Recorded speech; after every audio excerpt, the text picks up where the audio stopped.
everyone. This is criminal profiler Pat Brown, and this is Patron Hangout number 165. And sorry, I'm a few minutes late because as soon as I was about to hit the button, I heard "Hoo, hoo," from next door. So I had to run over and say, "Who let the dogs out?" So hopefully they'll stay in for the next 2 hours. That's what happens when your daughter buys a very large Corso what is it again? Cane Corso puppy that is now about 90 pounds. And he gets the other ones riled up because he's a puppy, but he's bigger than them now. So then they all bark like crazy, and it's driving me mad. So anyway, not my dogs, but it is noise pollution. I don't know if you remember the cricket night. There was a night that for whatever reason, there was very loud crickets. It was driving people who were watching the show crazy. And I have no idea why that one night the crickets went berserk, but they did. So now I have the dog problems. You can't win no matter what you do. So, all right. But not my dog. So it's tricky. So they're next door, and I'm trying to work with everybody to put the dogs inside for 2 hours during my show, so they will be quieter. And also there is a noise reduction that is now on this program. So it does help in case the dogs do get out and they're at least not right on top of me and barking in a distance. It does kill that sound. So yeah, they're my grand dogs. Yeah, they are. 2 German Shepherds, a Cane Corso, and what the heck is that other one? That little puffy thing. Hi, Tasha. Tasha just rolled in. Marion's here. Megan's here. I think I said hello to everybody else. And if you want to be in the chat room, please do go to the link below and click on Patreon. Join. It's $5 a month. Big fee. But it's you can come to 8 lives a month, 2 every week, 1 like a hangout like here, and also to the case show on the weekends. And you're part of our community as well. And it helps the channel. But if you don't want to do that, please do subscribe. Hit the button, the like button, hit the button, the bell button, so you get notifications. And all my shows are public after the live is finished. So there's nothing hidden. You get to see everything for nothing if you don't want to pay anything. Okay. What do I want to talk about? Okay, there's lots of things to talk about, but I'm going to get rid of the cat question quickly. Yes, here he is sitting in my living room now. Mac, the feral cat, comes into my living room when I'm in the living room having my dinner. That's where I eat my dinner. I put his dinner on the floor near me, and he comes in and eats it, and then he sometimes sits down like that. And he's 3 times actually seen him sitting up like a real house cat. Still doesn't let me near him. He will eat out of my hand now. 3 times in a row he has eaten I hold out pieces of food, and he takes it without hissing at me. And he does lick food out of my hand for the wet stuff. So the wet treat. So he's 7 months in. He is getting a little more confident, but he's still pretty freaked. If I do this, he'll be out the door. If I say, "Come on, why don't you let me pet you?" he gives me the evil eye and runs. So he's no house cat yet. Let me tell you. Okay. And they're discussing here Delphi. I agree that Richard Allen is the best suspect. However, given the evidence shown thus far, a conviction will be unsafe, and he will win an appeal or reprieve. I prefer they call it a mistrial and regroup. Yeah. From the beginning, when I started seeing what they had and going forth with the trial, I just basically said this trial is because the prosecution's case is quite weak, and therefore the chances the jury finding him guilty are limited. And even if they find him guilty, the chances of an appeal or some DA rolling through just going, "Hey, he was unfairly tried because of all the police did a poor job," and blah, blah, blah. I think no matter what happens, if this is the case they have, he's not going to be found guilty. If he was guilty, it's going to be a shame because what happened to those 2 girls is horrific. And Libby and Abby, and he should go to prison the rest of his life or worse. And the girl's family could get some justice. But if he's not guilty, well, they just ruined his life. So, and no matter what they do, it's not going to go well for him, except he might be able to sue and get a lot of money. But it's It's not one of the better cases I've seen presented in court. I haven't seen today's. I've been doing a daily, well, not a daily, but it's almost daily, because if there's enough that comes out I want to talk about, I do. I haven't seen any of today's trial yet. So when I'm finished with the show, I'll go and see what information came out. I don't watch the trials, but I do look at what information comes out. And if there's enough for me to say something has added to the evidence or information we have, then I will speak on it. Now, there was a question. That was a good question, I thought. And this was from Carla. I'm going way back up here to read Carla's actual, there we go. Okay. Carla says, I'm curious, given it was a bloody scene, and it was, the girls were murdered at that location, not someplace else, with 2 victims in an outdoor setting, can't be washed with bleach, for example. How is it the murderer left no DNA, no hair, no blood, no skin cells, especially since this seems a crime of opportunity insofar as if the girls weren't there, he wouldn't have been able to kill them. Well, that is true. It is a crime of opportunity. Wrong place, wrong time. So how was he that careful or lucky enough not to leave DNA? All right. And that's a great question.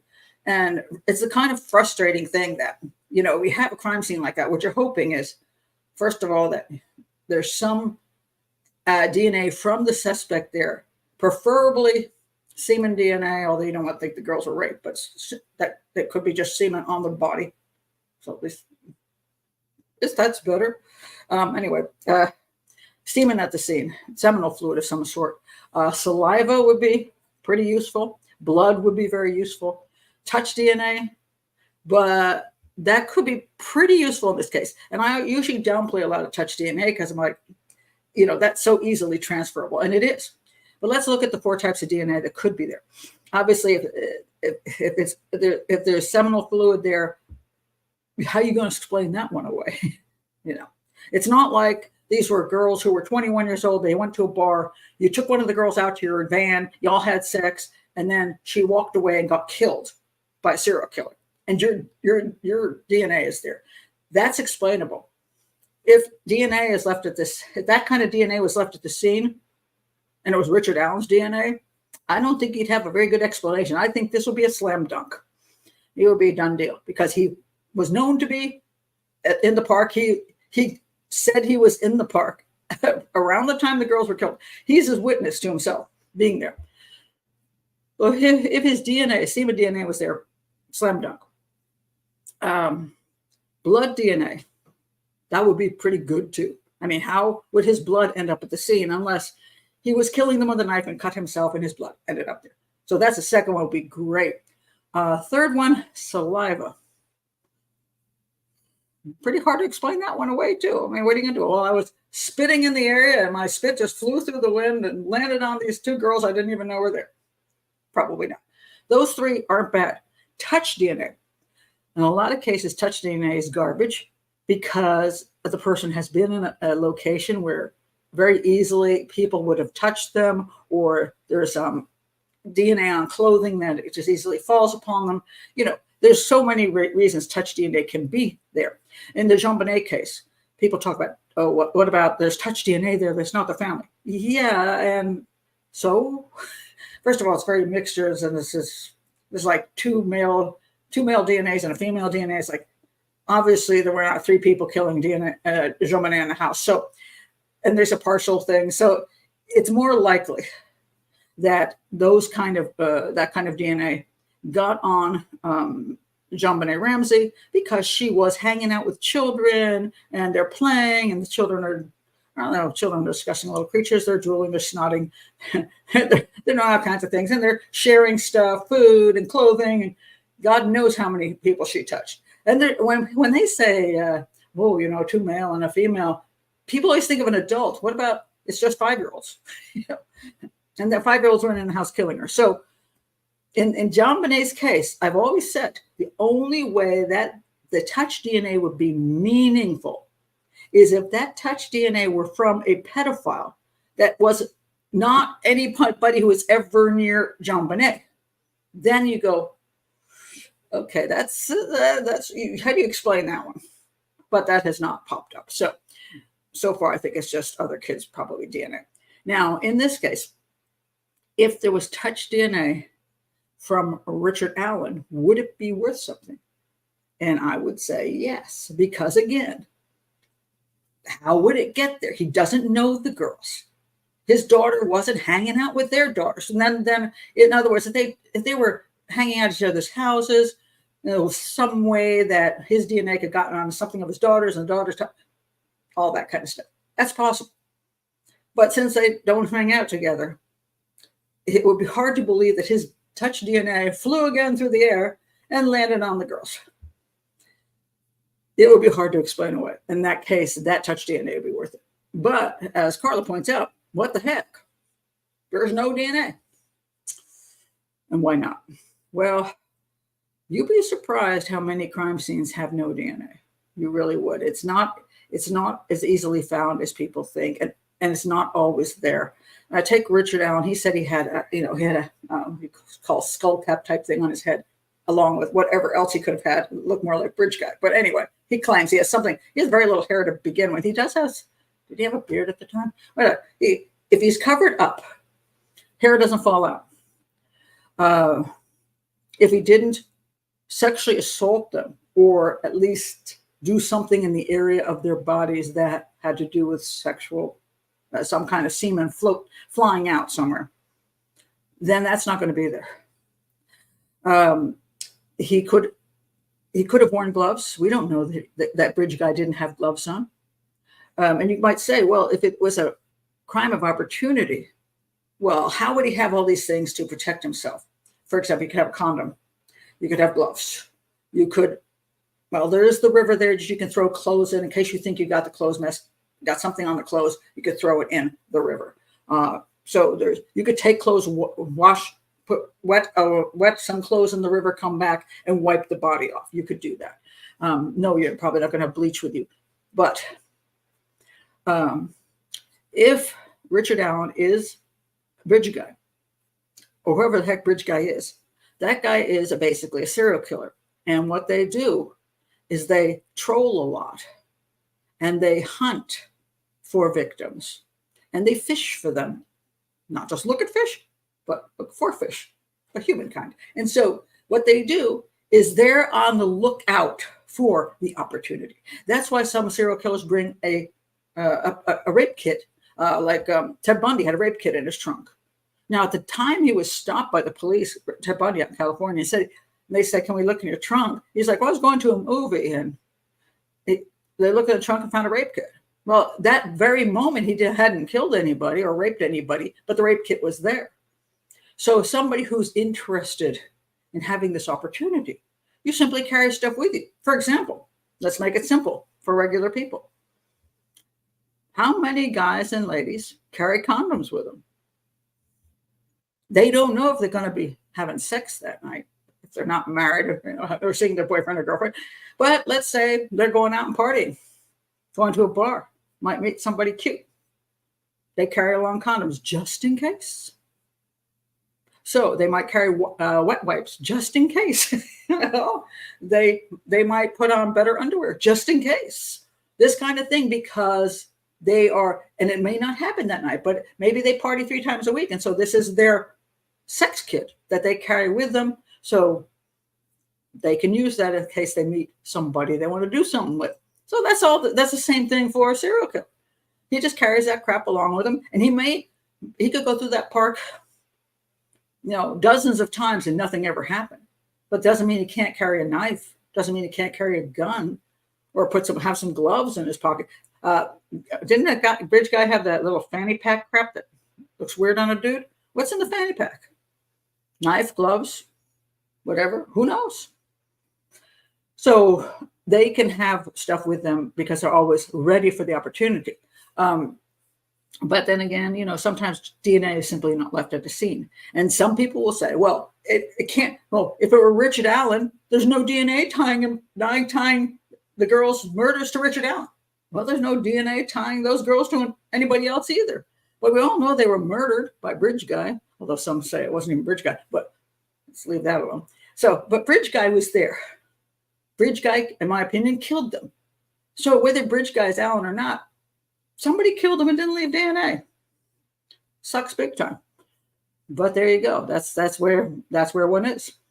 So that's my answer to that question. Let's see if you have any other thoughts on that before I go on to something else. We were able to see his first police interviews before he was arrested versus his prison confessions. I'm interested in your thoughts or how he presented initially. Where were the police interviews at? Have they been? As far as I know, nothing has been released.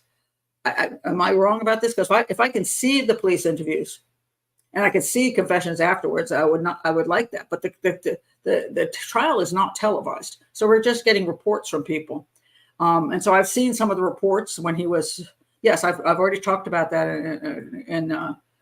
on my different days worth of analysis.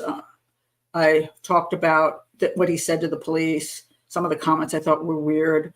And now that he's been in prison, I've commented on a few things he said there, but I don't have any full document videos on that. And I don't know if they're out there, but I haven't heard that they are. So, but again, I will say this: I do not watch trials. I don't have 8 hours of my life to kill every day on a trial. I just don't want. I don't want to do it. So I rely on what comes out of the trial. Look for the most important information. And then if somebody tells me, "Oh, you missed this," okay, that's good. Get me up to date. So, oh, you're only watching Lori Lee. I wonder. No, I have not. Yeah. The police. I heard about them. I didn't. We just haven't seen them. We're just hearing secondhand what the police said he said. And as far as I know, the police interviews were not video. Some of them weren't audio tapes. So that one guy who was interviewing him and was trying to get him to confess and was pretty rough on him. We're getting his viewpoint of what Alan said, and so therefore it's a little bit hazy, shall we say. Same thing with the prison stuff. Unless it's literally an audio or a video, you're going with somebody's explanation of what happened or how they heard it, how they interpreted it.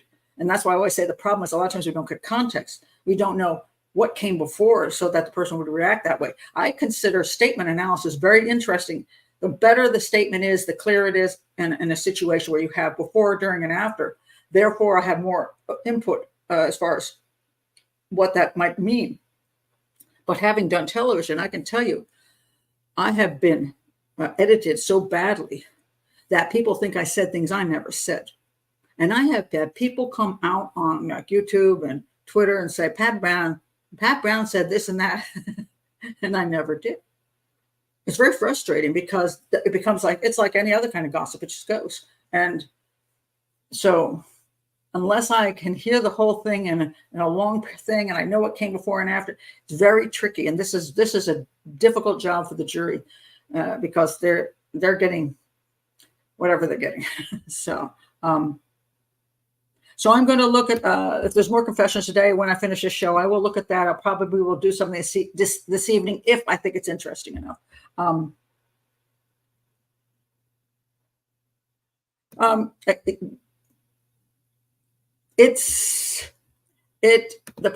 problem with anything about what happened that is not solid evidence, it's just interesting enough to make him a suspect, not enough to convict.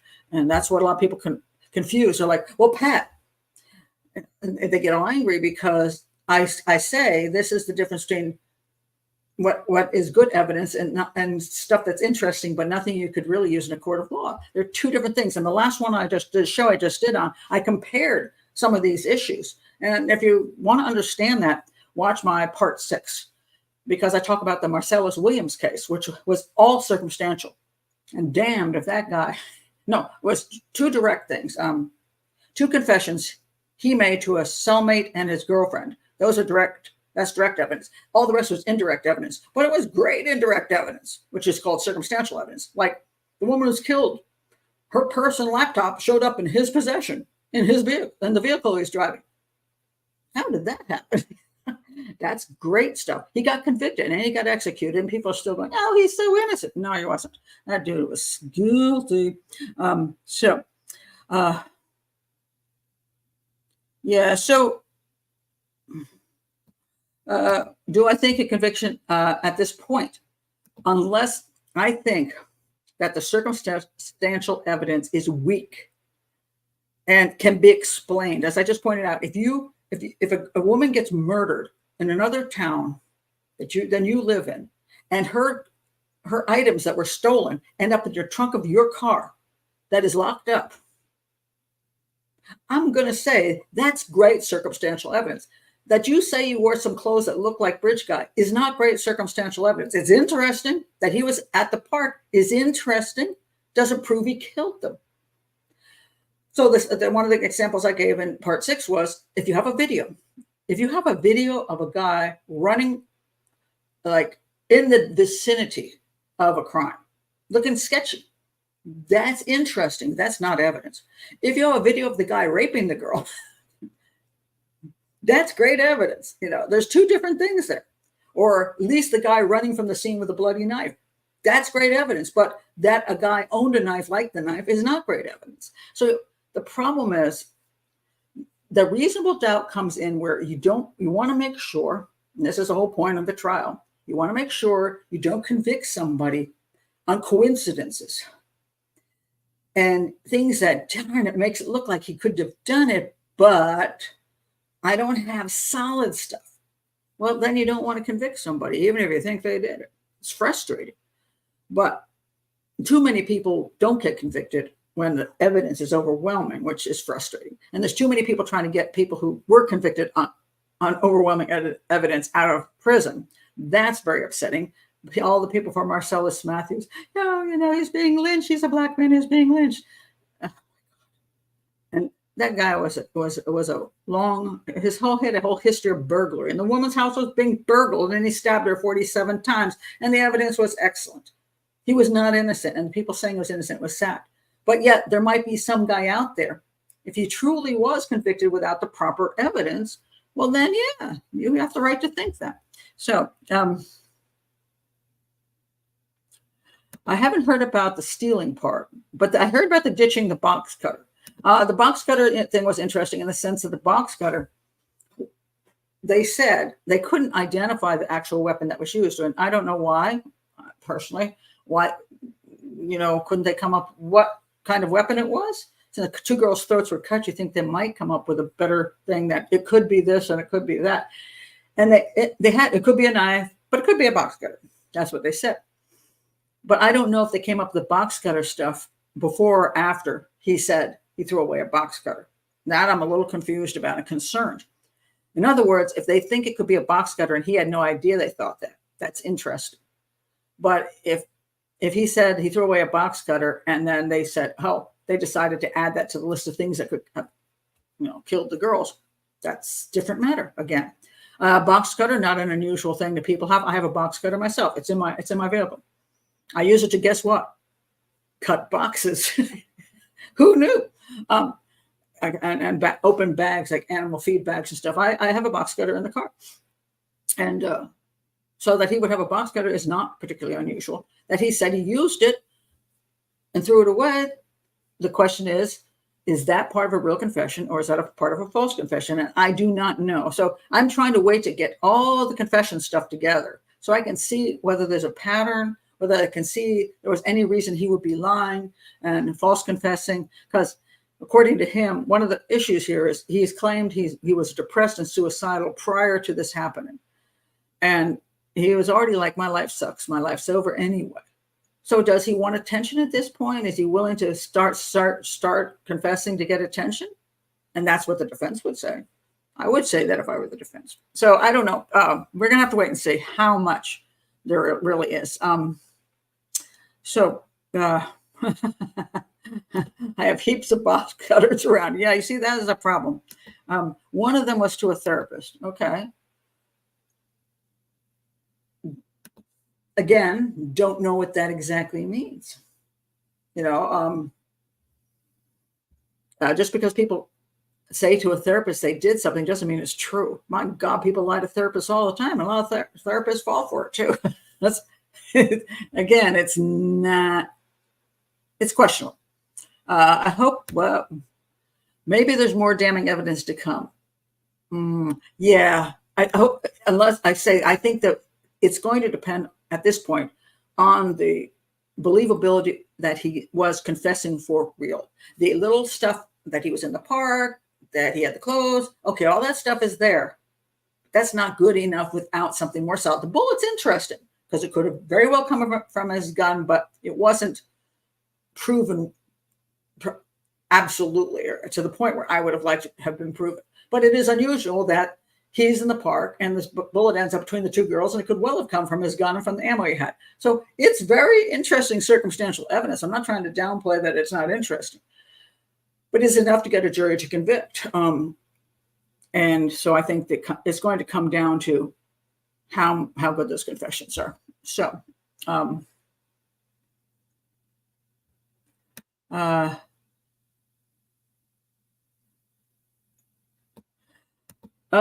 loving your analysis. It's good to see how courts and trials work in the U.S. I don't really understand them that much myself. I think that's where Lawyer Lee does. She does the attorney and court trial stuff. I obviously am not a trial person. I just look for what the evidence tells me, and if I were on a jury, what I'd come up with theoretically, knowing what I know. So, yeah. Okay. So I want to go to this because I was asked about, which I thought was a reasonable thing, just coming in as what a good thing to point out. And this came from, who brought this to me? This was, I'm trying to find it now. If you're out there, tell me who told me you want me to look at this case, because okay, Forever Young, as she is called when she writes to me. She said, once again, California bends over. This really grinds my cookies. It's my county where the murder trial was finally held, and this was the murder trial of Paul Flores. And he was the guy that walked Kristin home the night of a party. She had collapsed, passed out, and two of her friends were trying to get her up and get her home, and he joined them. The three of them were walking. Then the girl peeled off, and then the two guys, one of them peeled off first, and then there were two. And then the other one peeled off, and he said he'd walk her the rest of the way in. Then he said when he got there, he just left her because she could walk on her own. And then she was never seen again. So apparently now what's happening is this is now being appealed. And what does the appeal look like? And it's fascinating when you actually read. The things that they're appealing are a lot of the things that drive me crazy about civilian juries. All right. So Paul Flores filed an appellate brief in the California Court of Appeal on Monday, alleging his 14th Amendment due process rights are violated repeatedly during his lengthy trial for the murder of Kristin Smart. He was convicted of a murder. He was convicted on October 18th, 2020, after jurors listened to evidence for 3 months. Those poor jurors. This is what I call cruel and unusual punishment. And somebody said, well, it's not really punishment. We're citizens. We want to do the right thing. Well, yeah, but 3 months. I mean, if you were citizens, would you all be okay with 3 months of, we need you to clean up clean the streets for 3 months. So for 3 months, you're going to take you off your regular job and make you clean up 8 hours a day. Would you go for that? Because you're a good citizen. Probably not. Now there is a thing called the draft, which a lot of people aren't too happy with either because it's forced. You're forced into servitude, and often very unpleasant servitude, which is why they have to force people into it. Because if they'd said you want to do it, people will go hell no. So the problem with our jury system is I would be very happy as a job to go to jury school to learn all the things about profiling and evidence, get my degree, go through my testing, and then be on a list so that I could go and do this job. And of course, the issue is how far would you have to move people around to get them to the job and all that. And some people say it seems like it's hard to do. So instead you go to the citizenry and you just tell them they got to show up, and a whole bunch of them find a way to get out of it. But there's always somebody you can force into it, or feels like they can't. They feel guilty if they try to get out of it, or they don't know how to get out of it. They're just naive. So they end up 3 months. Oh my God. So anyway, the appeal singled out one juror in particular, juror 273, alleging Monterey County Superior Court Judge Jennifer O'Keefe did not remove her despite multiple signs the juror was biased. Okay, so They also said that they allowed women to talk about how he raped them. And that was, they said they improperly allowed that because there wasn't proof that they've never found Kristin Smart's body, so they don't know if she was raped. So these other two women were supposed to be able to say that he raped them, even though clearly he seems to be a rapist. And what would you call a serial rapist? A ball gag photo to be shown at the end of the trial that he owned, and he also had a video of a woman with a ball gag, and that's like, oh, you're just prejudicing the jury because he likes to do fun things with objects and keep, which is a very, very rapey type of thing. Also, an alleged witness described roofies, that he had been roofied once, and he saw Kristin, he thought she looked roofied.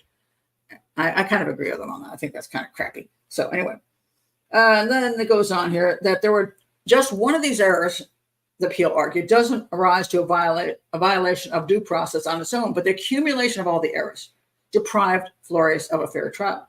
Now, what I think is interesting was the thing said about the jurors. At the beginning of the trial, juror 273 asked to speak to the judge and told the court she was experiencing anxiety and tension due to the aggressiveness and repetitiveness of Robert Sanger's questions of witness Steve Fleming. Sanger was Flores' defense attorney. So she is in the jury box, and she's watching this defense attorney just badger the living hell out of Steve Fleming, who was a former police officer. And it caused her anxiety and tension. The juror said she had parents in law enforcement and denied she had any bias or concerns directed toward a specific person. So the appeal is trying to say that because she had people in law enforcement, when the law enforcement officer was being badgered, it caused her anxiety and tension. All right. First of all, I think that's reasonable. I have a daughter who's in law enforcement. When I see other law enforcement people be badgered and attacked, it makes me I'm not happy with it. Okay. Now, the problem when we talk about whether a person having any emotion at all should therefore be banned. What do you want? 12 psychopaths off a bus stop? Yeah, we don't care if the bitches did it. But we'll see. If he did it, yeah, we'll convict him. So that what you're going for? I mean, people cannot be 100% emotionless. I'm accused quite often of being quite an emotionless person when I'm talking about crimes and murder and even murder little children, and I laugh during my shows, and I don't do the serious Ken Maines thing.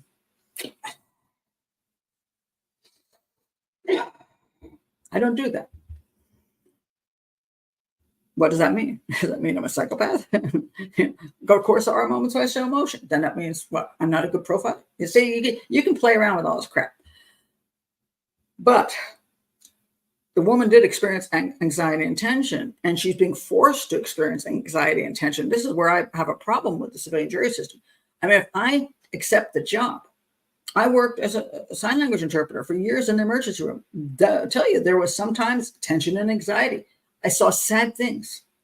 I saw horrifying things. Horrifying. But I chose to do that job. And I had to have that personality to do that job. Likewise with profiling. You can't be a profiler if you get overly emotional on everything you do. Oh my God, I looked at a crime scene photo and fall apart. I hear about a little child being killed, and I keep talking about how she's an angel. She's, oh, the little angel, the little angel. That can't be a profiler. Take another job. You may be an artist. Don't be a profiler, because you do have to have some sort of useful personality for the job. And you take 12 people off a bus stop who are not 12 psychopathic people off a bus stop, and they're going to be human beings. And they're being tortured, essentially, in court. Along with the time they have to put in, the boredom they have to deal with, and then what they have to see and hear is difficult for them. So they said this juror, they said, well, she shouldn't have been there. She should have been tossed. The judge found no evidence of bias, citing the juror's cordial and pleasant demeanor, and declined to remove her. Now, a month later, juror 273 had a dramatic emotional outburst that caused other jurors to console her. On September 1st, 2022, the juror loudly sobbed at the sight of a soil stain, human remains. Okay. I'm trying to read this sentence here. She sobbed at the sight of a soil stain. In other words, a wet area of ground. That archaeologist Cindy Arrington said was a result of bodily fluids seeping out during the human decomposition process. The stain was found in what investigators said was a clandestine grave underneath the deck of Ruben Flores, which is Paul Flores' father.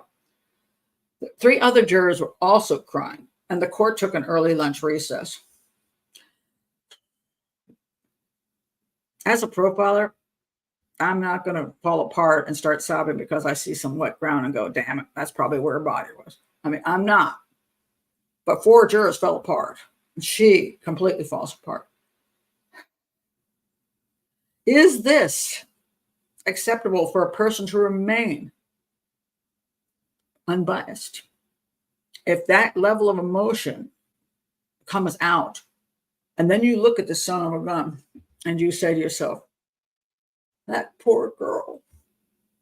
That poor girl was decomposing underneath your porch. You horrible human being. Well, you see, so anyway, apparently, this is what the appeal is saying, that she shouldn't have remained. Juror 273 told the bailiff after the lunch break that she'd been completely neutral until that point, saying she felt for the first time that there could be guilt.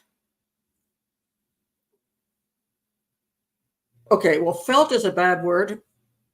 When you find the remains, what appears to be remains of a body or bodily fluids from the remains of somebody underneath a porch in a makeshift grave under the defendant's father's porch, you could say that information supports the very good possibility that he is connected to this crime. But if she felt for the first time he was guilty, the word felt. I mean, it's nothing wrong with the word, but you see, this is what the appeal is saying. It's because she saw this, it automatically changed her opinion of this guy and just caused her emotionally to decide he was guilty. The judge told the juror it was not unusual to have an emotional response to things throughout the trial and told her to keep an open mind throughout the trial and not be influenced by bias or sympathy, the appeal said. Juror 273 said she believed she could find a fair, impartial, and unbiased verdict after hearing evidence and arguments. Well, she's saying that, but can she? Again, these are normal people who are not in the field. Can they really keep emotions out of it? And she's already fallen apart twice. So, yeah, it's a problem. The court denied Sanger's initial request to remove the juror, stating she found the juror to be honest and trying her best to do a good job. Well, that's nice that you're trying your best. Would you leave your baby with a babysitter who was trying her best but didn't watch the baby all of the time? You know. According to the appeal, the emotional output should have resulted in a juror disqualification. Then 273 asked for a short break due to anxiety again because of aggressive questioning of Jennifer Hudson, the woman who testified she heard Flores admit he killed Smart. So now she's falling apart again, just 3 times.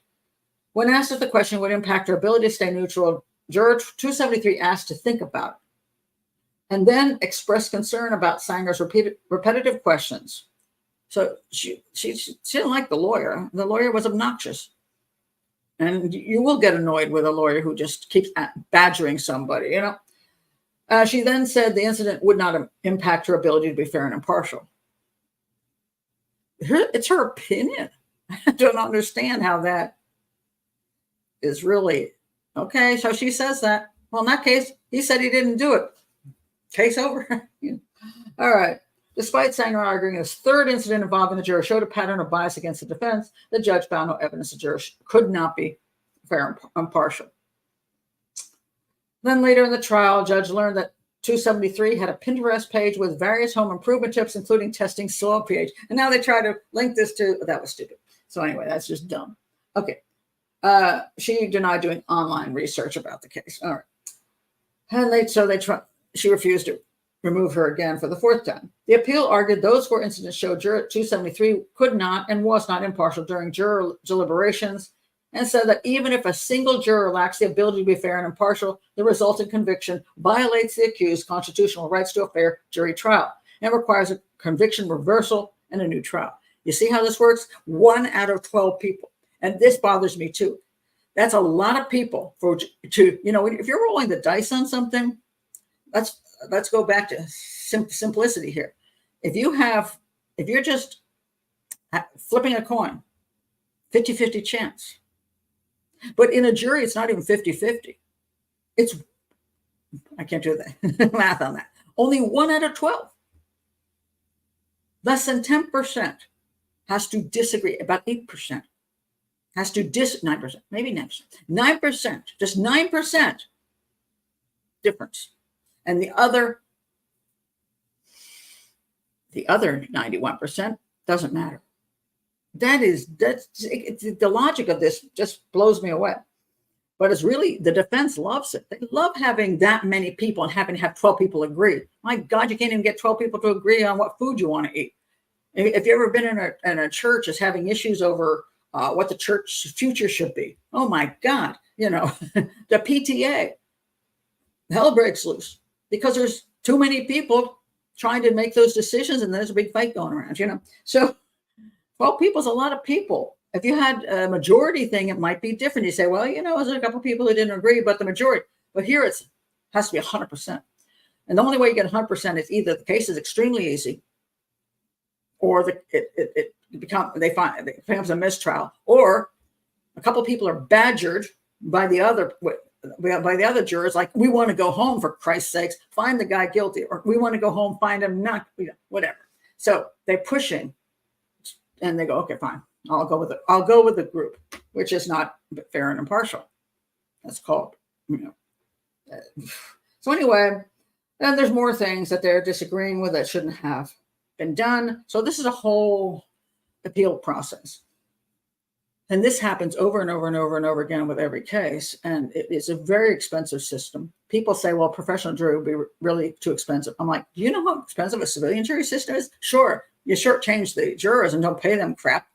But because it's a civilian jury system, the actual trial goes on really long because they can play all these, do all these show boating stuff and all kinds of stuff to convince the civilian jury of junk. And especially if cameras are in the courtroom, now it just becomes a huge reality show. And the amount of money paid for the trial and for the experts and for the attorneys is huge. And then the appeal process over and over and over and over again is insane. So I think we need to do some reform. And now we have this new thing, where the conviction. I always forget how to say it here. Conviction integrity units, which I've been talking about. I'm going to do a whole show on that. Conviction integrity units. There's over 100 of them across the nation, major cities, and they just review. People put in things they want reviewed that they think the person was wrongly incarcerated. It's usually backed by the Innocence Project, and some DA who's going up for re-election decides, okay, and he can just simply, basically, just decide to let the guy go without going through any due process. So that does save money. And then, of course, oh, no, it doesn't, because as soon as he lets the guy go and says he was wrongly convicted, then that person sues the state for $10 million. So, yeah, all right. Something's wrong with the system. Needs to be fixed. But I thought the Flores thing was very interesting. And that says a couple other things with the ball gag that was found and how that doesn't relate because it wasn't proof she was raped. And, there's a few other things they're picking on. But the juror thing is what they're going on heavily. So, everyone thinks Sarah Boone is guilty except for Sarah Boone. Well, she's pretty guilty. That is for sure. Taylor says, so true. I am part of the PTA at my daughter's school, and there was huge disagreement on whether grandparents should be allowed in the school on Grandparents' Day. You can't even agree on something like that. Oh my God, that's pretty funny. Sometimes the whole jury thinks you're guilty in an hour, Sarah Boone. Well, that is true, because this is one of those slam dunk cases in the sense that Sarah Boone was the most unlikable human being to be a defendant.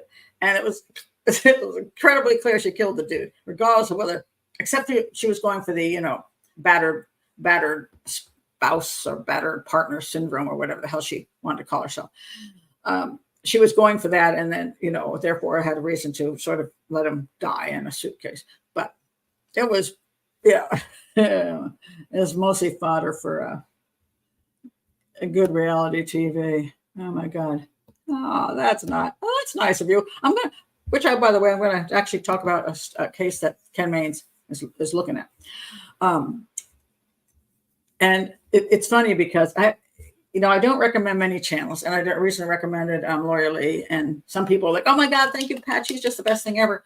And then some people say, and then they will come in, and I say, do not recommend channels on my channel. Do not put them in the comments. Like Gray Hughes, do not put that crap in my comments. That dude's just nasty piece of work and a stalker and a grifter. No, do not put it. No, so I blow them away if I can see them. And so people will tell me, Pat, you got to watch this person because they're great. And I'm like, no, they're not. So I recommend very few channels. I always say I don't have to agree with everything they say. What I want is that they explain. I want them to explain where they're coming to their conclusions, and they're not just pushing conspiracy theories and cleverly weaving things together. There's a channel, I'm not even going to mention the channel's name, who is looking at the Delphi crimes and is basically saying the girls' families were involved in this conspiracy. She's got 80,000 followers. People think she's brilliant, and she is clever, but she's not brilliant. She's clever, and she knows how to make money off of people who are falling for her stuff. And it's appalling to me. Families could easily sue her because it's that bad, but they're probably just like, she's off in YouTube land, which we don't have the energy to deal with some whack job. But she has got 80,000 people, and people just raving about her stuff. And I've been told to watch her channel. I'm like, no. Ken Maines,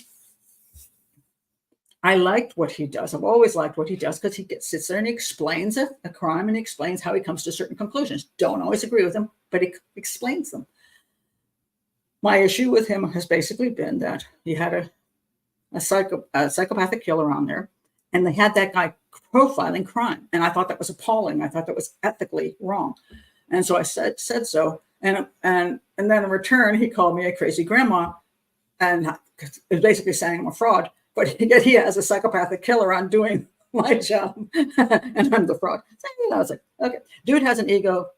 It's very, very massive, in my opinion. The things he says, what about people saying anything? He's like, I don't have to pay attention to these people because I'm the big dude. And he gives us some of the stuff he puts out there that's just praising himself. It's like, nobody said that. He's saying it about himself. And it's like a little bit too much.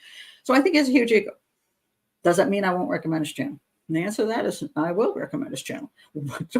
Why? Because I still think he's educated. I still think he serves a point in education. Don't have to like him. I do not want to have a beer with him unless he apologizes and stop being an idiot. But I still like the way he explains things. So he's not on my grift. He's not a grifter. He's not a grifter. And the only people I get upset about really are grifters. The rest of the stuff, we're never going to all love each other in the field. And so, and for different reasons, but I'm not a grifter and he's not a grifter. I wish he would stop, saying those things about me, which aren't very nice, and realize that I'm here to educate. And I don't think he should have a lot of argument against a lot of my analysis. So I think the ego thing has just gotten a hold of him a little bit too much. But anyway, so he was talking about this case, and I just thought it was interesting. I will actually recommend you go listen to his stuff on this case. I'm not going to do the whole case because there's not a lot to do. But anyway, this case, the reason I thought it was interesting is this is a 1973 case, which is very old and is never going to be solved. And sometimes when you have something that's this old, this little 8-year-old girl, she was raped, murdered, strangled with a ligature and found with a pillowcase over her head nearby her house. And so here is, I took us from his channel. That's Debbie's home there, and that's where her body was found. And what I think was extraordinarily interesting about this case, and Ken Maines pointed out, is that there's only the amount of people the number of suspects you could have in this case, very, very limited. There's almost no houses on this one little piece of road here. And it's not a main road. It's not where trucks come by. I mean, really, the only people around there are probably the people that actually live there. So the suspect list should be extremely small. she was also only home for a very short period of time.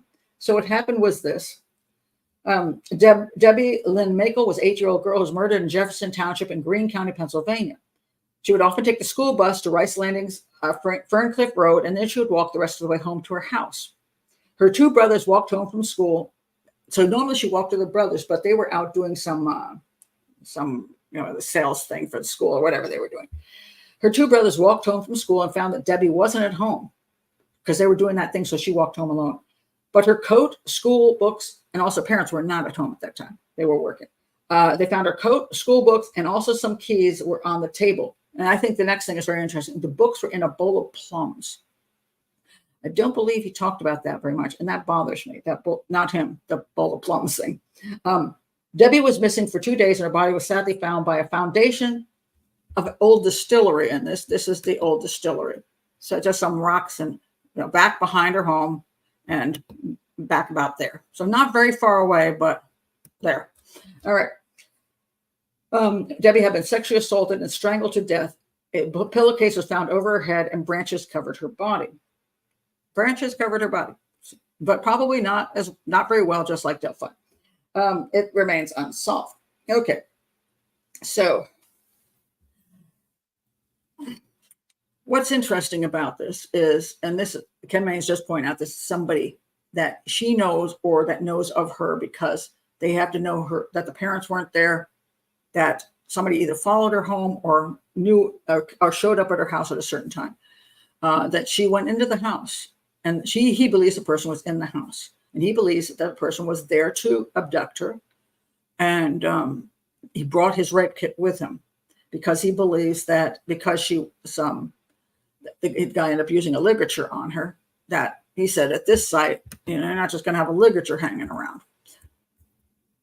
And the pillowcase, I don't think he did. The pillowcase thing, I'm not sure. I couldn't find any information whether the pillowcase comes from her house or it was brought by the guy. So this kind of case, he came to a conclusion that the guy was waiting for her in the house with his rape kit. She came in, he knew who she was. He made her leave the house. The back door was left open. And therefore, because the back door was left open, that in other words, she didn't just go for a walk with the guy. Like, oh, hi, buddy. And they go for a walk. Therefore, she would have shut the door. Well, she's 8 years old. I'm going to say right there, I disagree. Just because the door is left open doesn't mean she didn't go willingly. Just because she's an 8-year-old. And a lot of times they just leave the freaking door open. Believe me. My granddaughter's 10 years old. Yeah. So that's what I call jumping to a conclusion. You could go with 80-20 on that more likely that she was abducted than she walked away willingly. But my problem with her walking away willingly is the bowl of plums. Why were her books in a bowl of plums? I mean, she's 8. She could be slobby, but she's a girl. I would think she would put the books down on the table. Why are the books in a bowl of plums? And again, there's so little information on this crime, so I can't go into depth. That's why I'm not going to do a show on it. But to me, the reason the books are in a bowl of plums is because somebody surprised her and she went, oh my God. And she dropped the books. Now, that means the guy, I agree with him, the guy was probably already in the house. Why was he in the house? Now, here's where I am very careful about coming to an absolute conclusion on something I don't have enough information on. Sometimes a guy will bring along a pillowcase because he's going to collect crap in the house. He's going to be stealing stuff. I mean, he could steal, he could go and get a pillowcase off a pillow there. He could do that too. But, maybe he just, hey, I want to go in the house. I want to run around and grab all kinds of stuff. And then I can run out the door with it.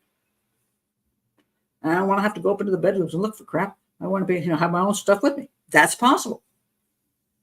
So I don't know that he was there to kidnap her. He was there burglarizing the place and she surprised him.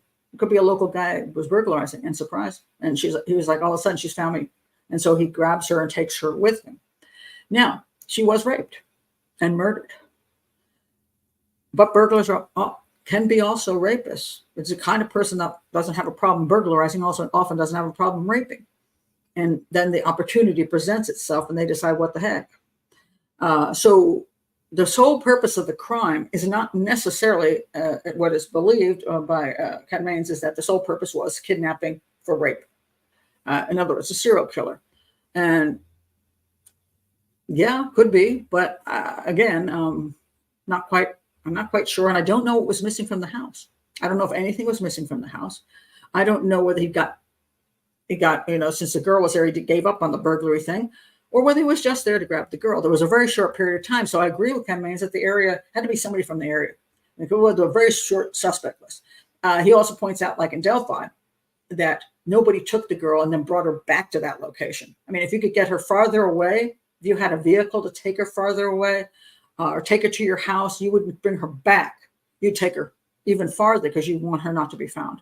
So I agree with him that probably he went from the house to that location. As far as the ligature goes, I don't know what the ligature was. Again, did he grab something in the house, or did he bring it with him? And there's no way to know.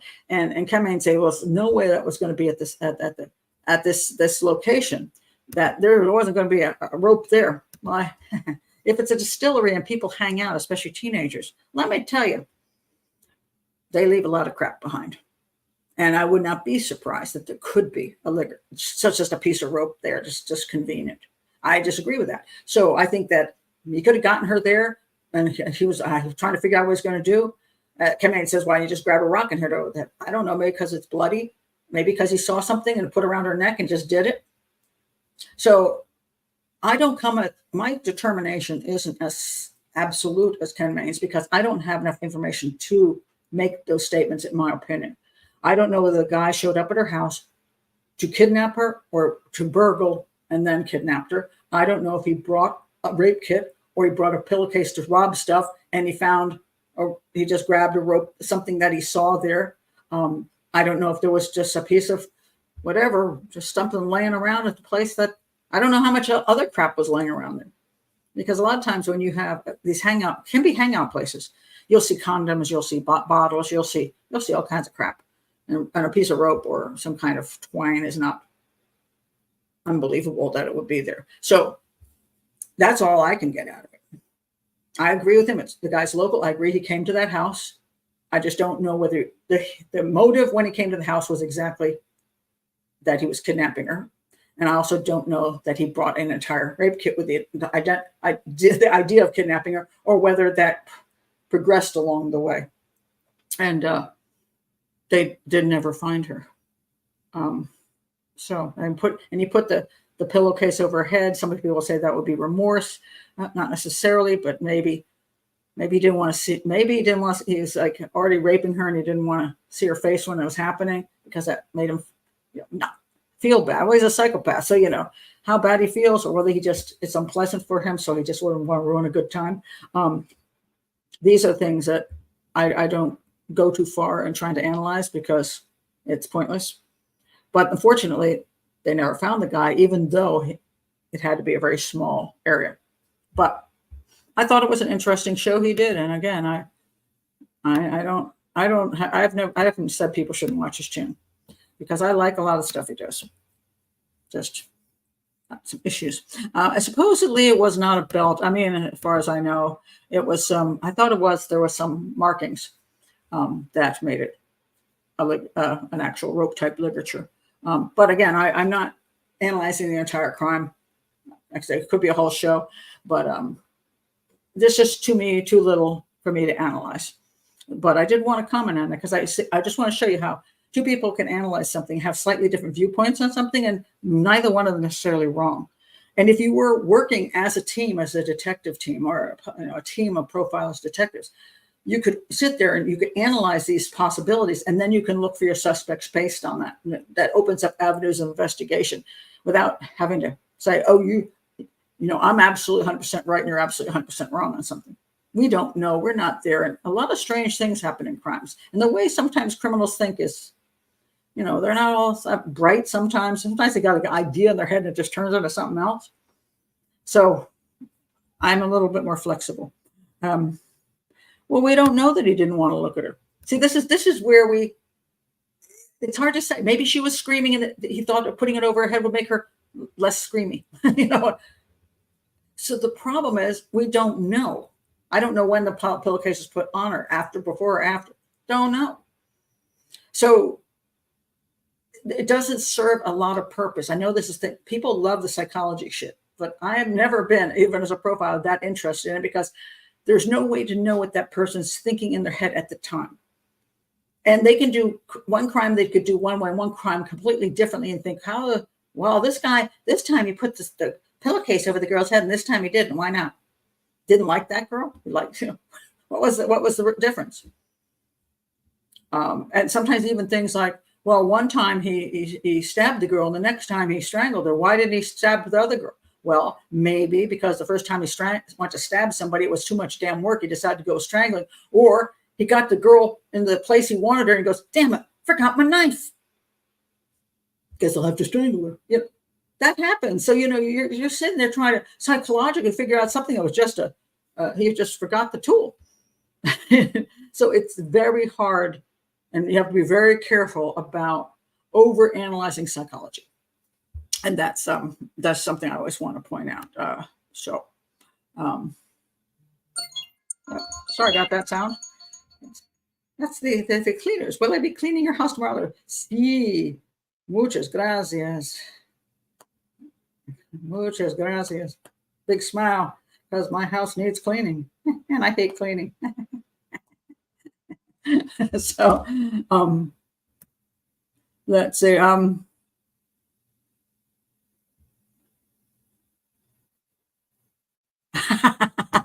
Taylor said, I had a dream last night. The deception detective took off his glasses and gave his real name. Yeah, I don't think he's going to do that. I think he likes his little anonymous type of thingy that's going on. Lisa says the correct phrase is lying in wait. Means to hide and wait for the right moment to attack. The gunmen were lying in wait when Mr. Predit came out of the hotel. Lying in wait. There's always a problem also between lying in wait and laying in wait. It's like one of those things nobody can ever remember the correct way to say it. But lying in wait is very important because there is a very specific reason for lying in wait. When we have the case, somebody help me out here. The unsolved case in the church. I've done stuff on. Somebody give me a name.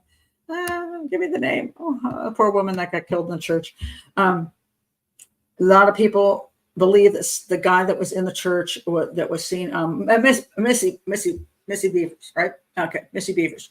Okay, so she went there to do. She ran a exercise class, and it's early morning. She goes into the church. She gets murdered.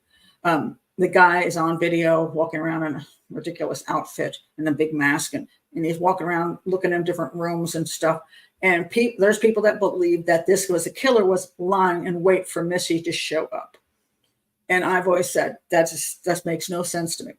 You don't lie in wait by not paying any attention to the door, to the parking lot where the person is pulling in, or to the door. Because if you're lying in wait, you want to make sure that she's not coming with somebody else. There's not 3 cars pulling up at the same time.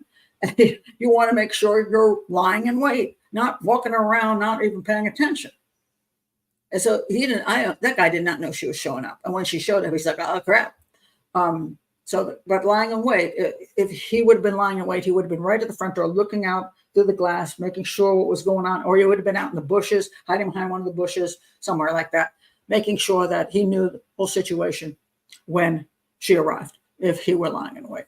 So, yeah. So anyway, I just thought that was an interesting old case. And that's why a lot of times I don't do old cases. Now, Ken Maines is now preferring only to do old cases. He says he don't like doing the new ones.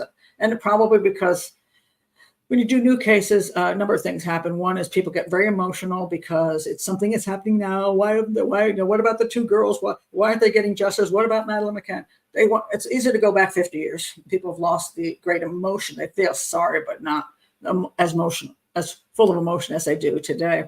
And also, one of the great advantages of analyzing old cases is that most of the time they're never going to be solved, so you're never going to be proven wrong. And that helps. It's like when they get a complete different person, you go, if you're doing a more modern case and they catch the guy and they're like, you're wrong, totally wrong about everything. You look like a moron. So you go really back in time. No one's ever going to get caught, so you can say anything you want. So there's an advantage to that. Speaking of which, and I have to go back and look at this one. There's one of my friends from Korea sent this to me because this is the Hwasong serial killing. I talked about this during the Delphi thing. I was talking about the guy that put peaches up women's private parts, and they caught this guy many, many years later. And so I haven't actually analyzed all of the stuff about that. I'm going to do a whole show on this. I have to. I actually did. This Korean contingent came to me and they sent me. I have the whole pack of the case, and it has all the photos and everything in it. So I have it all. And then I did the profiling for this particular documentary, and here I am in it, Pat Brown, criminal profiler. That could just have set them off in a terrible way. So it's in Korean, but they have subtitles. And there you see me a long time ago in my house, and you see my bookshelf and some of my books behind me that they stood up to make, to do their shots and stuff.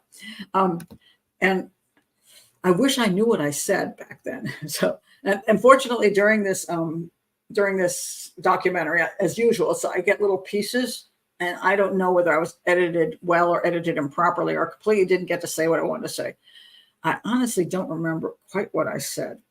So I'm going to try to figure out see if I have any notes on the case, so I can find out now that they've caught the guy, but I was completely wrong. But the person who sent it to me said my profiling was great. So thank you for saying that, Jan, because I don't honestly know if my profiling was great or not, because I don't remember what I said. But I said that was a pretty old case, so I could have gotten really, so I might be really screwed on that one.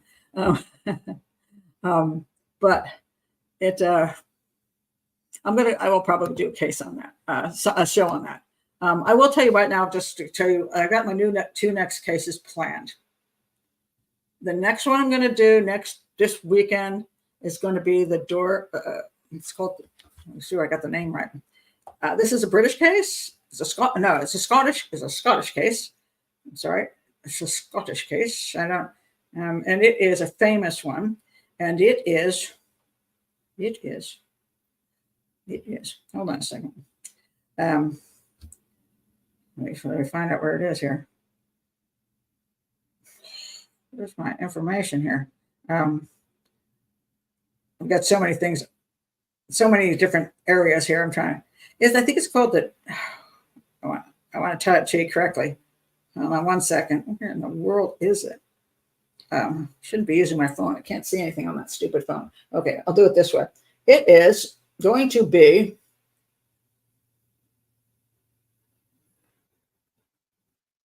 Alistair Wilson, in case you're from the area. It's called the doorstep murder.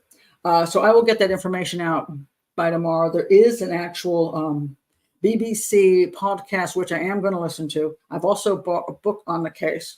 It's a doorstep murder about a guy who answers his door and ends up getting shot, and it's unsolved, and it's very strange. And at this point, I'm kind of unsure of how useful I'm going to be, but it's such an interesting case that I want to talk about.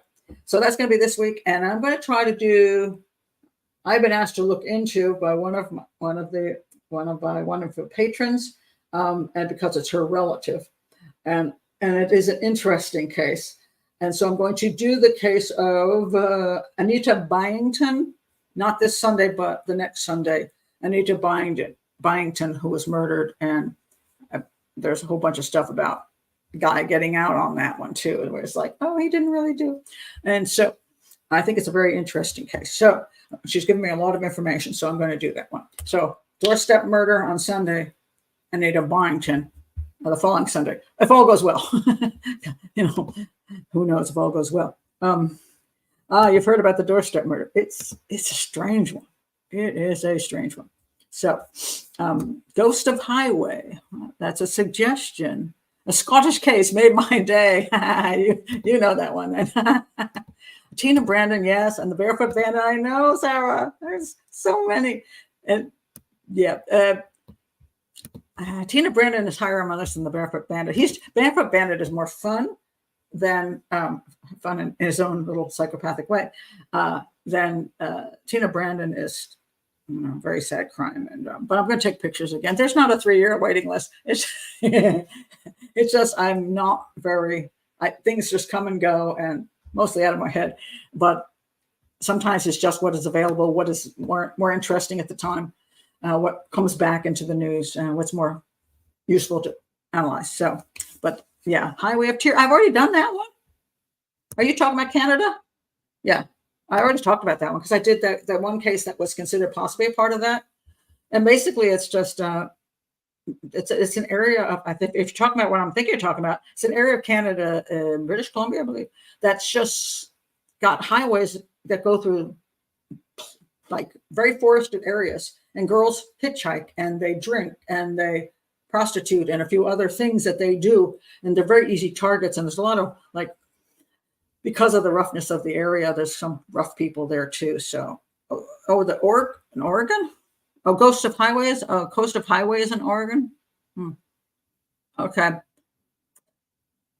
So that's interesting. Well, some of these serial killer cases are very difficult to solve, and it all depends whether I have anything to say about it again. It's so we'll see if I have something to say or not. All right, let's see what I want to talk about. I want to mention this guy because this fellow is Levi Davis. Family is very upset about that Levi Davis. Hold on. Now I've messed up my thing here, so I got it now. Oh, there it is. Levi Davis is where are you, Levi?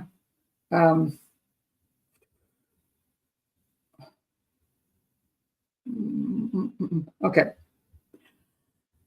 I thought the headline was interesting. Missing Levi Davis calls for police to review new evidence and to take it as seriously as Jay Slater and Madeleine McCann. All right.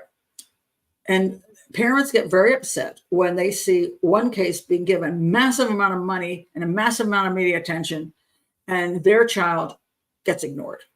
And their child can get ignored for a number of reasons. And so I'm going to point out the number of reasons. One, Madeleine McCann was a little girl. Little children get more attention than adults. Two, little children who are on vacation in another country and not just, and their parents are middle-class doctors, get way more attention than a 4-year-old girl who lives in a scuzzy, some kind of location which is pretty scuzzy, full of drug dealers and prostitution and stuff, and things are bad, and bad boyfriends and beat children. People don't glom onto that as much. Sometimes they do, but when the media is out there, they don't. And sometimes it depends whether the suspect is relatively, probably who it is, as opposed to we have no idea, and it depends how strange the crime is. Jay Slater, I think that got attention because he was with people and they made the phone call. And sometimes that makes it interesting for people. And I know Sarah will want me to say Nancy Ng got a reasonable amount of attention when she disappeared in the lake Kaytlin in Guatemala, because you wouldn't expect that to happen. And then, of course, the conspiracy theory started and it got more attention. And Kaylee, the one who was at the party, went into the water, that was just milked by YouTubers who wanted to push a conspiracy theory, and that was appalling. So I saw a lot of people. Kylie Rodney, is that her name? And so it depends. Will the police pay attention? Will the media pay attention? And therefore, if they're not getting, their case is not getting attention? What is that? Why it's not being solved? Or is it just that it's not going to be solved anyway, but it's just not getting attention? Okay, the mother of missing ex rugby player and Celebrity X Factor star Levi Davis has called on police to review new evidence in the case, saying investigators pulled out all the stops searching for Jay Slater and Madeleine McCann and need to do the same for his son. And of course, in this particular case, a lot of times race is brought into it because he's Black, and people do believe that Black children and adults get less attention in the media than white children and adults. And there may be some truth to that. So anyway, what happened was, the 26-year-old former Bath player was last seen at the Old Irish pub in Barcelona.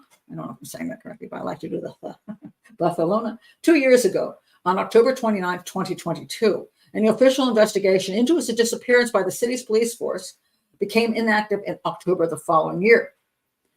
So safeguarding minister Jess Phillips echoed calls for a joined up police review of the new evidence. I'm not sure yet. I'll see if there's new evidence actually presenting here.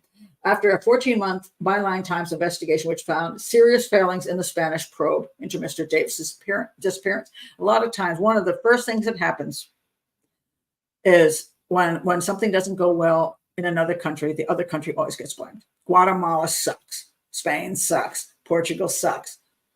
It's funny how I'm pretty sure that people lose loved ones in America and they disappeared or murdered. U.S. will suck too. In their country, they're going to look down on, that country not doing the job. Mr. Davis's mother, Julie Davis, said, "We have felt abandoned by the police. And I believe Levi was a victim of crime in the UK and in Spain." Sorry. In the UK and in Spain. So this is interesting. Let's see what she has to say. Until his body is found, I will not give up hope. So he's missing. 4 days after Mr. Davis went missing, not after he went missing. 4 days before he went missing, he posted a video to Instagram claiming his life was in danger because he had spoken out about an alleged plot to blackmail him with pictures said to have been taken while he was drugged and raped. Now, that's interesting. The Byline Times investigation by journalists Dan Evans and Tom Lachman found evidence around claims of sextortion involving OnlyFans and identified a top TV executive whom Mr. Davis alleged was part of a blackmail a plot against him. Mr. Evans said, "We've looked into every aspect of Levi's case and we can prove he was groomed online under false pretenses." Okay, hold on a second. Hold on a second. What is going on here? My iPad is not charging properly. It's down to 1%, so I might have to go to my phone, which really sucks. But okay. And so we have made major new discoveries around the police's preferred theory that Levi drowned, including establishing that unidentified parties had to be involved if indeed it was him seen shouting for help in a busy shipping lane a mile out to sea, casting doubt on the official finding that there is no evidence of a crime. A man was reportedly seen in distress 1 nautical mile out to sea early on the morning of October 30th, 2022. So they say that Levi was targeted in the UK. And there's a huge rape and blackmail thing, something to do with OnlyFans. Now, I will have to look further into that because really, and that's a good question. What was he, how was he lured into something? Was he really lured into something? So when you put this video out, one of the problems that one has with these situations is he suffering from some kind of narcissistic personality disorder, almost a Munchausen thing. He puts out a video to say, this is what's happening to me to get attention. Is he not getting enough attention? Or is that really happening? And if it's really happening, did he go to the police? Why are you putting out a video on Instagram instead of getting help from your family, from the law enforcement? What's going on? And then if he's out in the water, he probably did drown. I think there's no question about that in my mind. His body hasn't been found because it's in the sea. Did he commit suicide? Is that what he was doing? Was he trying to get attention and it didn't work well? Did somebody dump him out of a boat and leave him there to drown because he couldn't get back to shore? And I don't know. So I will look into this one. It's interesting. But remember with Jay Slater too, you see all the theories that came up with Jay Slater, that all these people trying to kill him, and really he just was using drugs and wandered off in a wrong direction. But so I'm going to look into it, but I just thought it's always interesting when you look at why does one person's case get more attention than the others, and maybe the police know something. Like Nancy Ng, I never thought there was any proof that anybody did anything to her. I believe she drowned in that lake. But it goes on to be something that people keep pushing because it gets them attention more than it gets Nancy any attention. It gets them attention. So I will see if I can find any more about this fella and what happened to him. Well, apparently is a bad word. So that's what I don't know what that means. When you get news people involved, I don't trust a lot of those people either, because they're also pushing these kind of things to get attention themselves. And so that's what makes it so difficult. It's very hard to trust the media because they will blow up anything to get a story, and they will run with that.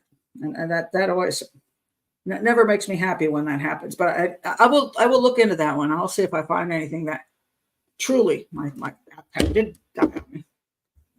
Thanks, iPad. What the heck? It's plugged in. Anyway, so I'll look into it and see if I see any more that actually I believe that there was this huge blackmail plot, and I don't know over what. I'm not sure. I haven't looked into it yet, but it's interesting. Okay, so there's a couple more things. I've got a little bit of time. I want to talk. Who is that?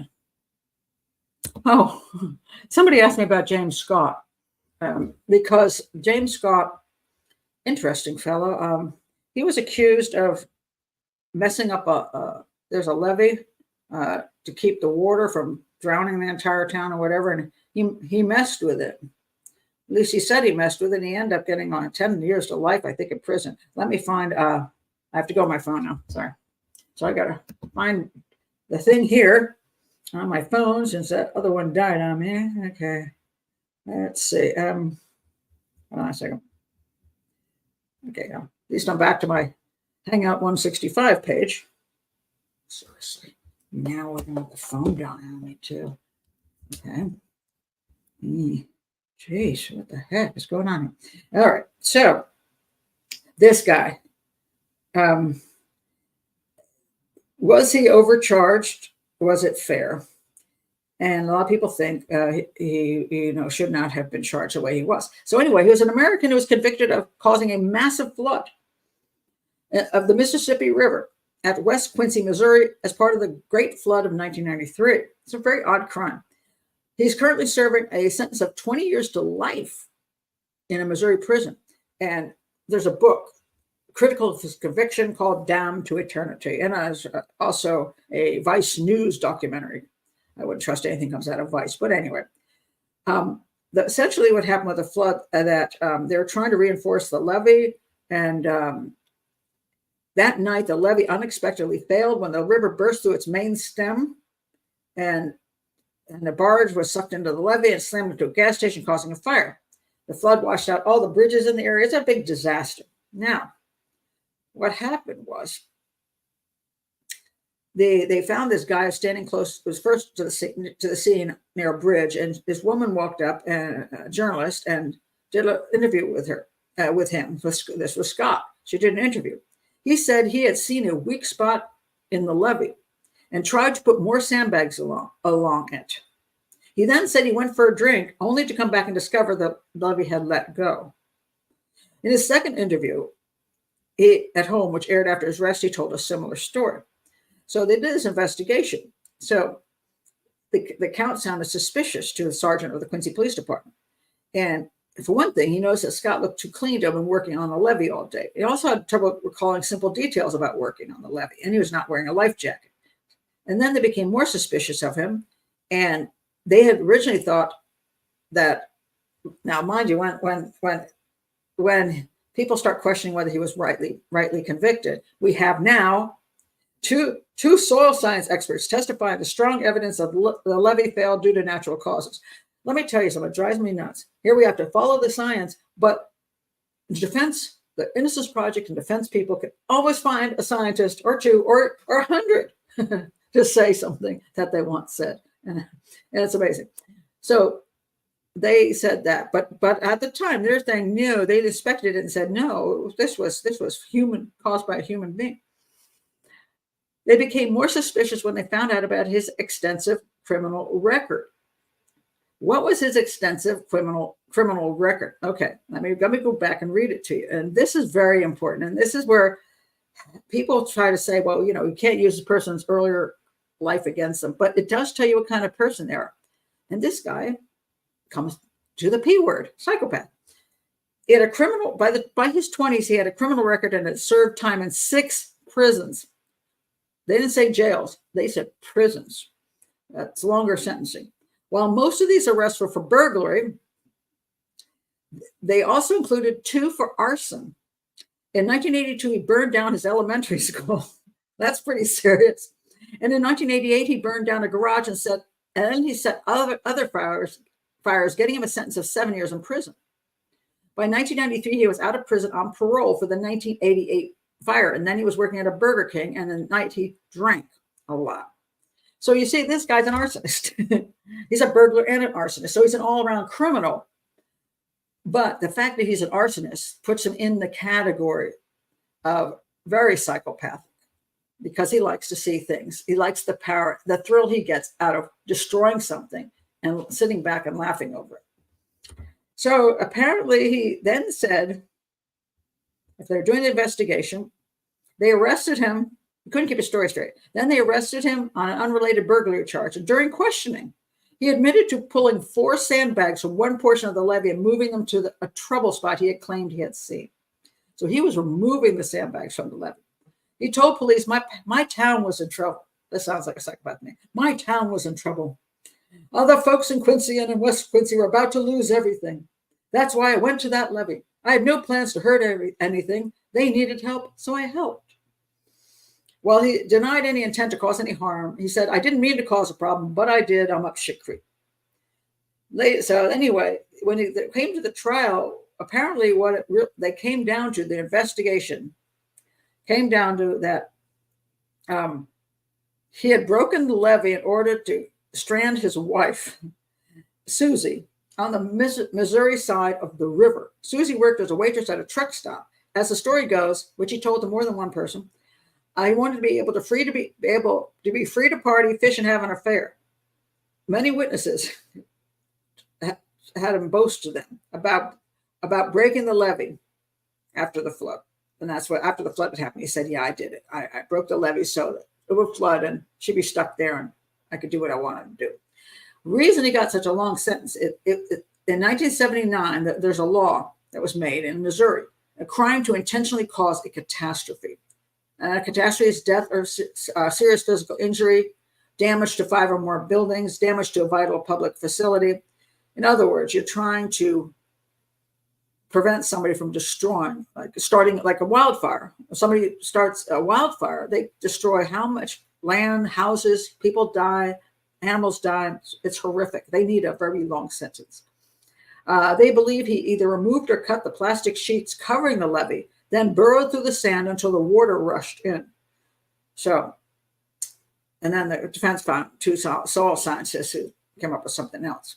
But the problem of him bragging about breaking the levee and the inconsistencies in his story and the fact that he was an arsonist got him put away. So now the Court of Appeals comes around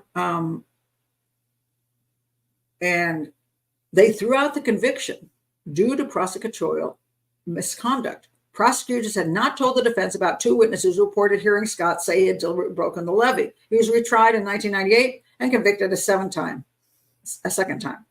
And then there's claims that people made money off of, blaming it on him. And again, I don't know if I'll do a full thing on this, but I'm looking at this guy. He's clearly a psychopath to me. He's a lifelong criminal. He's a scumbag, and he's an arsonist. And he admitted to doing something to the levee.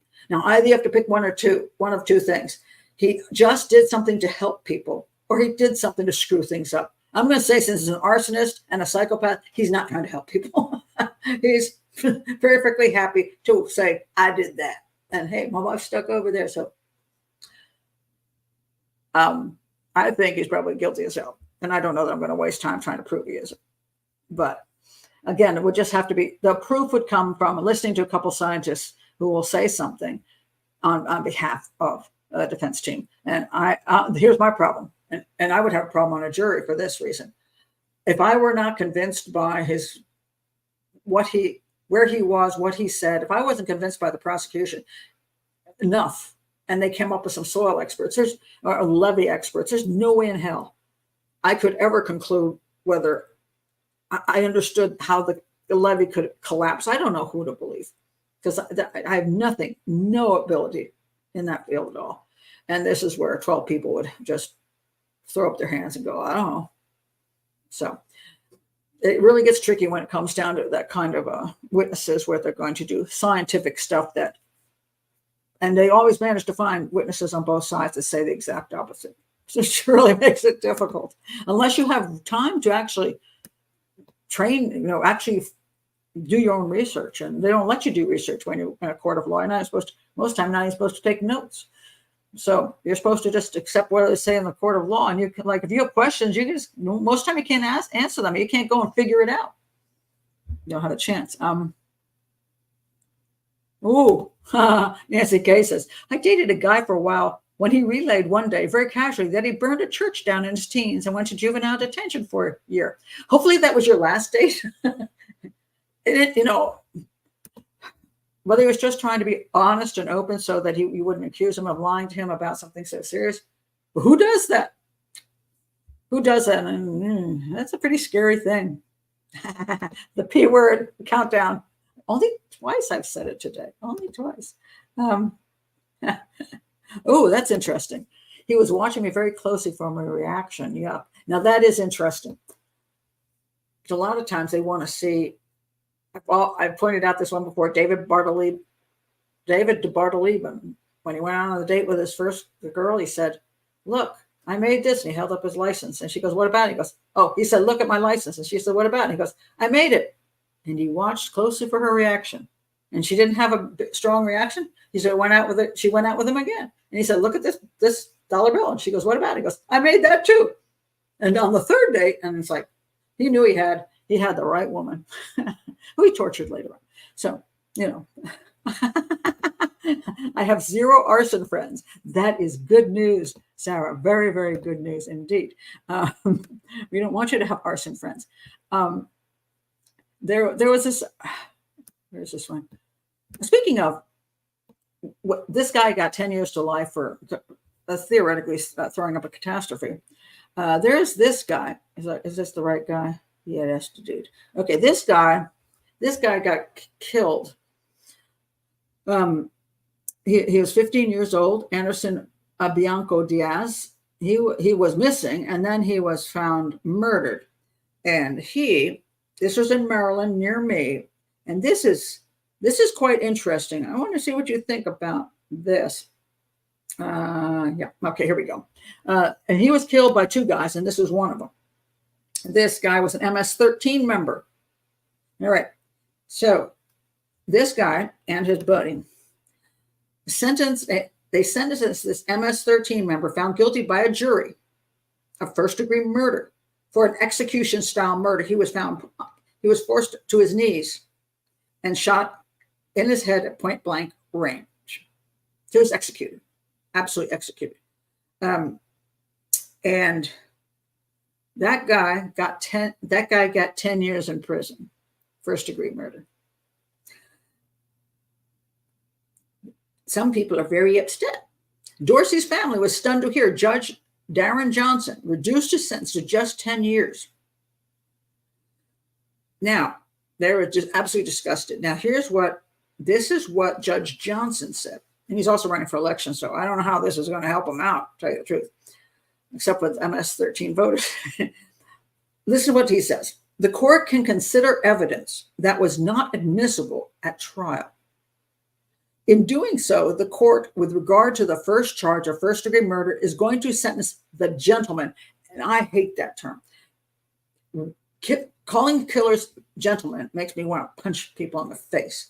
I mean, that is a horrible thing to say. You can sentence the man. He's a man. He's not a gentleman. In regard to the first charge of first-degree murder, is going to sentence a gentleman to life, suspend all but 10 years. The court is going below the guidelines, which say life to life. But as stated, the court can consider things that the jury could not in making this determination. The judge didn't say what evidence was, but he did seem to cast some blame on the victim.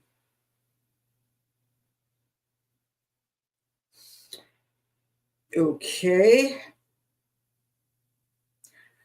So the state's attorney was opposed to this, what the judge did. Now, we're interesting. I mean, so in other words, the victim did something that got him deserving of execution. And even if that guy was involved in something was questionable, does that mean that the person who commits that kind of crime is not, this P word, a psychopath who would do that, and you don't want him out there? Oh, by the way, that guy they gave 10 years to, he was also, he's got a rape charge. What is it? A rape and attempted murder charge while he was in prison. while he was in jail waiting sentences. He's got a rape charge, I guess, of another dude he raped. I don't know. I'm trying to find the other article on it. But so he's a, as I said, probably a psychopath. And therefore, you're putting this guy out on the street in 10 years when you shouldn't. There was a gasp in the courtroom, yes. I'm sorry, that's wrong one.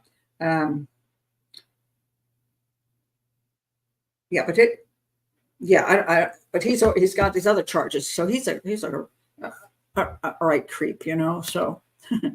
And why are they giving him out? To be nice. Nice.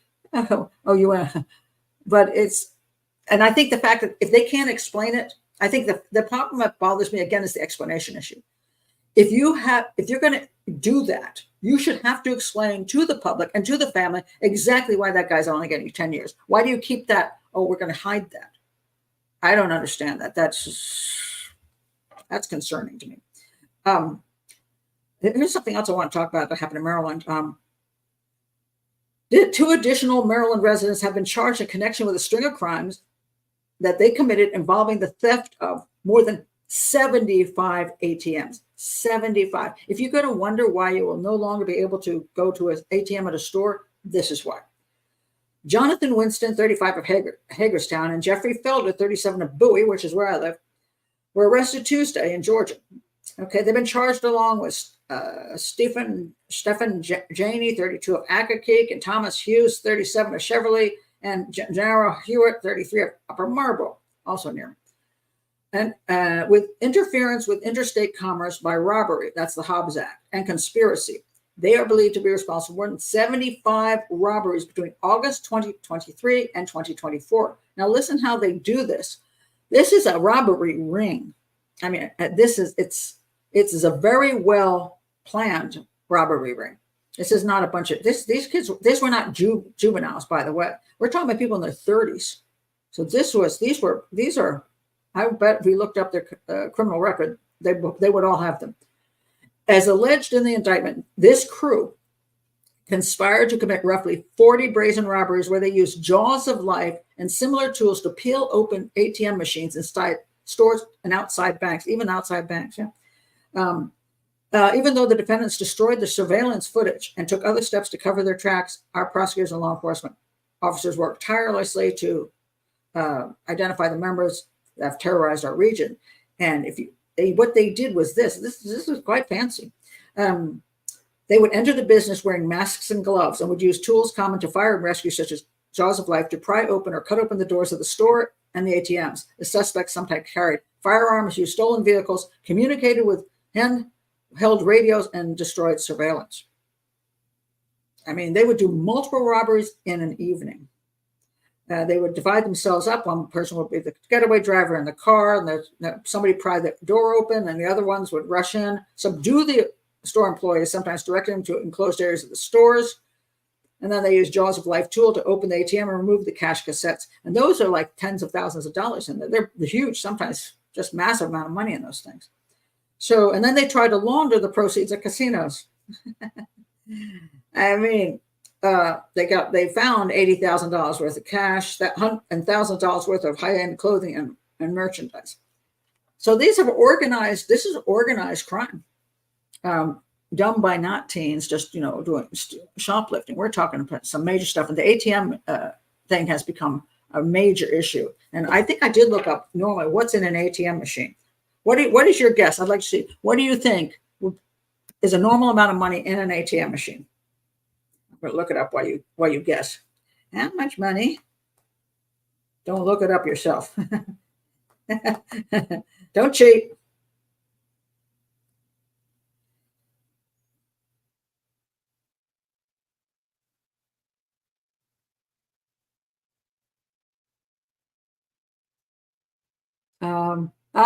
You can't cheat. You looked it up. But it's way more than I thought was in those machines. I was like, whoa, no wonder they robbed those machines. I mean, you might as well. It's easier than robbing a bank. So no idea. All right, I'll read it to you. In high traffic areas, high income areas, there could be as much as $60,000 in the machine. In a lower income, lower traffic areas, it might be as low as $20,000. You don't have to go into a bank and rob a bank. You can go at one machine after the other, 50,000, 60,000, 40,000. Look how much money you can make and do multiple machines a night. That's insane. So all that money is just disappearing. And all the money is, who's paying for all that money that's vanishing? It's unbelievable. Yeah, that's just one of it's a heck of a crime. What is that picture? What is that little teeny picture? Let's see. Last thing I want to talk about, Mike. I just see my picture. Okay, let me look at my stuff I have here. See. Oh,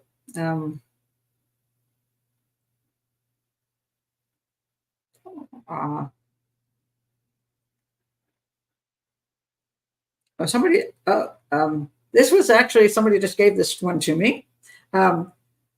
9-year-old takes lives of 23 animals in Brazil in a veterinary place, hospital, backyard where dogs and rabbits were staying in wooden shelters. 9-year-old goes in and kills 23 animals. Caught on security cameras. No prior record of violent behavior, but Brazilian law does not criminally charge children under 12.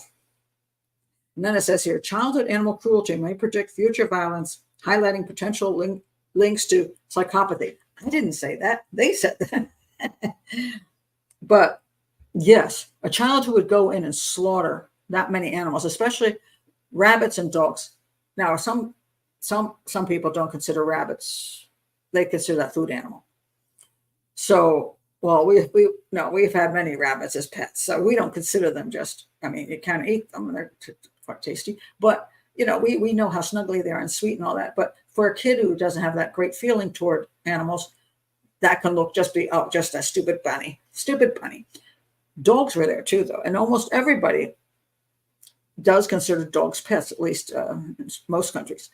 And for then that person to kill dogs as well is even more interesting that he would do that. And that's a heck of a lot. He slaughtered 24 animals. He lives with his grandmother. I don't know what happened to his parents. I'm not sure the location in Brazil. I'm not familiar. It's in the town of Nova Fatima. I don't know if it's in a poor area or highly crime-ridden area, but I'm going to say if that's what he does now. I'm pretty sure. Oh, it's like favelas. Is that the name of the big slum area that's in Brazil, favelas? But that's where kids get recruited really young into two things. One is drug use. We've got a lot of kids who are glue and stuff like that they're getting into air breathing stuff. That's a very common street drug for poor kids. And then they get involved in gangs, and they get involved with whatever criminal element is running in that town, whether it be cartels or whatever. But if that's what you're doing at 9, a criminal organization might find use for you, and it's scary. But I'm pretty sure he's going to be in the criminal justice system very shortly. And the scary thing about it is going from doing that to animals, doing that to people is probably not going to be hard for that kid. Yeah. Well, this is an interesting problem. Well, the same thing is happening in the U.S. It's a concept that we cannot penalize people, especially children, in certain ways. And yeah, obviously he's disturbed. Psychopathy is what they're pointing out. And I do believe that is, and you can't fix psychopathy, but what do you do about it? Do you just, oh, shucks, you killed 24 animals. Oh, well, don't do it again. What do you do? It's very creepy, extremely creepy. Let's see if I have anything else here for today. Now I'm looking at my little teeny, what is that? Already saw them. Now that I'm on my phone instead. Yeah. I did want to tell you this. Maybe that's the last thing I'll tell you. Okay, so my Dear Profiler Pat stuff where I do advice. I have decided to move it to a separate channel. Some people have asked me to do that. They thought, why don't you just have a different channel? And the only reason I haven't really thought of doing it before is because, it's hard to start a new channel. It's work. You have to get 1,000 people to subscribe to the channel in order to get monetized, and you just don't want to do work and it can't be monetized. And so it's a long long process of building it. And I've already done that with this channel, and it's just too much like work. But I decided, what I think I'm going to do is I have quite a few Dear Profiler Pats on this channel. So what I'm going to do, I've already made the channel. I'm going to start moving the ones I've already done. You can't have them on 2 channels at the same time. So I'm going to remove the one from this channel and put it on the other channel and hope that new people, I'm hoping everybody will help me out by just subscribing and whatever. But the new people will start watching the video that people have already seen on this channel, or people who never saw it on this channel will go to that channel and see it. And then I'll move them over maybe 1 or 2 a week until I get whatever I have is the supply is gone here. Then I will just only do the Dear Profiler Pats on that channel, because it's true that a lot of people who would love to listen to some advice don't really want to go to a criminal profiling channel. They think that's a crime channel, and they're not going to notice that. There might be a lot of people who would appreciate it, but they're not thinking this is the channel to find it on. So I thought, I'm going to go ahead and move it over. So that should happen a day or 2, or I'm trying to decide when I should start putting it up. Well, as soon as I do, I will I will message everybody and say, help me out. So, and then I can do more new stuff. So, thank you. I appreciate that, Harper. Put the link in the chat and we'll all subscribe. Well, do I even have it yet? What is the link?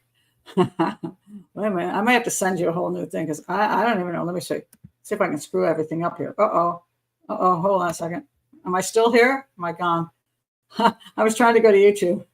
I don't know how to do this while I'm doing the show. I think this one might not work at all, but I'm going to try it. If I'm still here, let's see if I'm hoping the camera's still on me.